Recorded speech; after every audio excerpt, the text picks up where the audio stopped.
5 years ago from 1 or 2 companies to probably 200 of them worldwide. Critics say carbon trading may keep CO2 levels from rising, but they don't actually reduce the total amount of greenhouse gas in the air. Take funeral pyres in India, for example.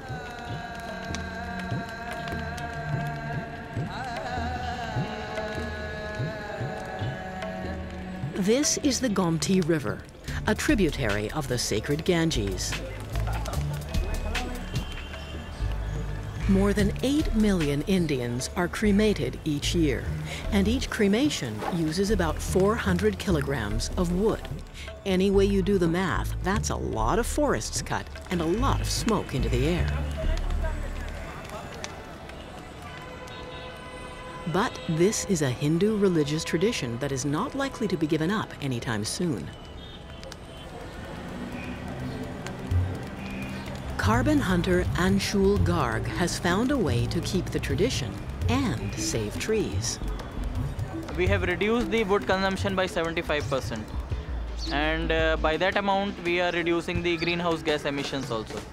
This simple metal hood makes the fire burn more efficiently, so less wood is needed to consume a body.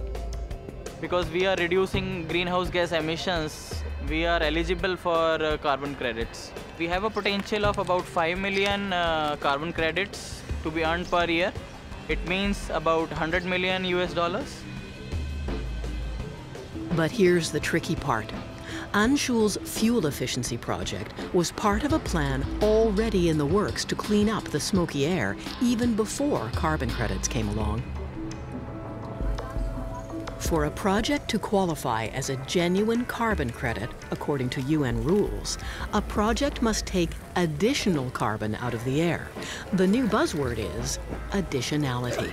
Additionality is a key issue. Offset projects are supposed to represent emissions reductions above and beyond what would have happened anyway.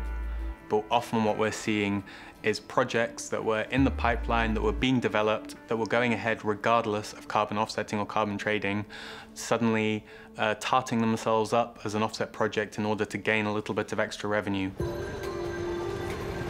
This problem has undermined confidence in the carbon credit market. So who's policing it? The United Nations office that administers this is actually tightening up significantly, requiring that those who earn credits get them because they contribute to projects which wouldn't otherwise occur. But making sure the credits and the money actually go to the right people can be harder than it looks, especially in places like this, where carbon credits for the poor seem to vanish in the smoke. And who do you think is buying the carbon credits this person is making? Would you guess? The dead?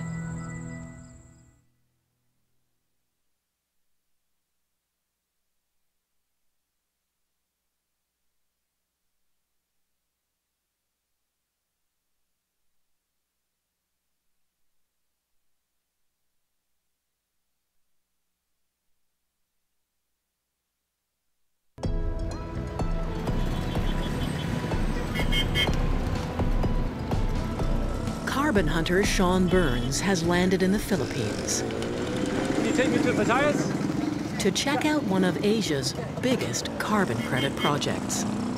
I see a tremendous opportunity. I see a chance to potentially put more money into communities like this that really could use more funding for schools, and sanitation, and food.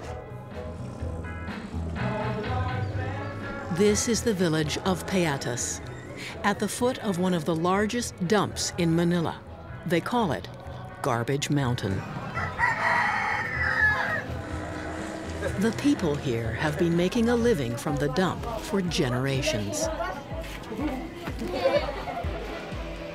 Now, as well as a crop of plastic and bits of metal, this dump is yielding up carbon credits.